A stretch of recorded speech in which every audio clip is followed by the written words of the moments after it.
O.J., what do you remember about playing Florida last year? I just remember the defense being really good.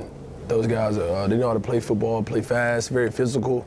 So looking forward to that again this season, this game. What would it mean to you to be a part of a team that could say that they had won 3 consecutive SEC championships? Because most schools, most teams in the league consider it just as big as winning a national. Yeah, that'd be very outstanding, very great accomplishment for our team. To actually go to 3 in a row is a very great accomplishment, but to win 3 would also be tremendous. I don't know if it's ever been done before, but it's something that we set as a goal beginning of the year to always win your league, and we have the chance to do that this year. Is going undefeated a goal of yours for the teams? Yeah, I think we don't want to lose a game, so we don't always just come out and say at first this is what we want to do, be undefeated. But at the end of the day, you don't want to lose any games. So that would be that's a goal that we all looking forward to do. Is there a certain satisfaction? I mean, you want to get in the end zone, but just to have put together a drive that goes like 13 plays, 14 plays, more of a satisfaction there than breaking an 80-yard run? I mean, you want to get to the end zone, but kind of like you can demoralize a team maybe if an offense can put together a drive that goes 13, 14 plays. Yeah, in some instances that can be very helpful.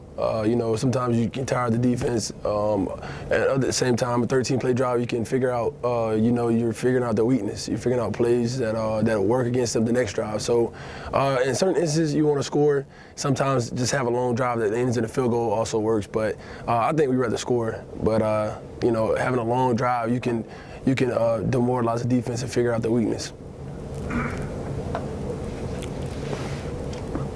You guys, obviously, this is probably something you guys are excited about talking about, but there is talk out there that if you guys lose this game, you're still in the playoffs regardless.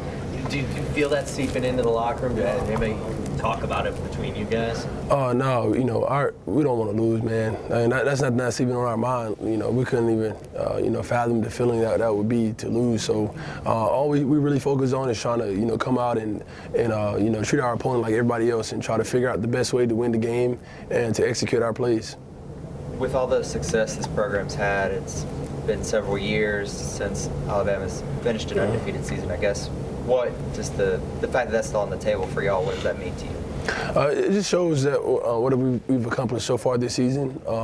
Before the season, we put in a lot of work and a lot of time in the off season to train to be at this point that we are now. So it's just showing that if you do what you got to do and take care of business on the field, everything that you ever wanted will happen.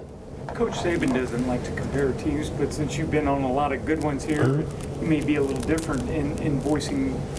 How does this one compare or rate to the previous 3 or 4 teams that you've been a part of here?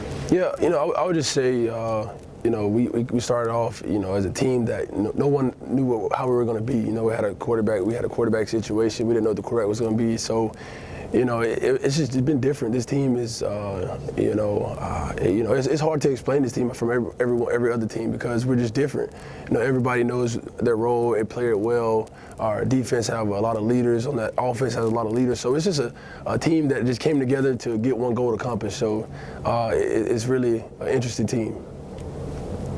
O.J., how have you seen some of the guys behind you, the other tight ends, sort of develop this year, especially maybe Miller Forrestal as a freshman?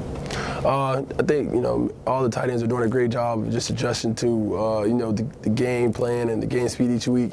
I think Coach Cristobal has a lot to do with that. He gets us ready for every game, every opponent. And, each guy has improved a lot. Miller and Irv, our freshmen, those guys have tremendously improved.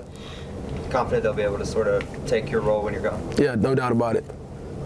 Nick Saban still got questions about Jalen Harrison keeping his composure and things like that. It seems to be a question he gets every single week. Does that still stand out to you, or is that just almost second nature? You know how that guy's going to behave when it comes to crunch time. Yeah, I mean, it's really second nature. I think this guy has shown it week in, week out how composed he can be in tough situations, and when things going perfect, he's the same way. When it's not going great, he's the same way. So kind of used to seeing that from him. In the past, Coach Saban has sometimes used the media to maybe send a message to you guys, and the way he's responded to certain questions. He really hasn't done that a whole lot this year. Do you think that's a nature of the leaders within this team, that you guys sort of police yourselves?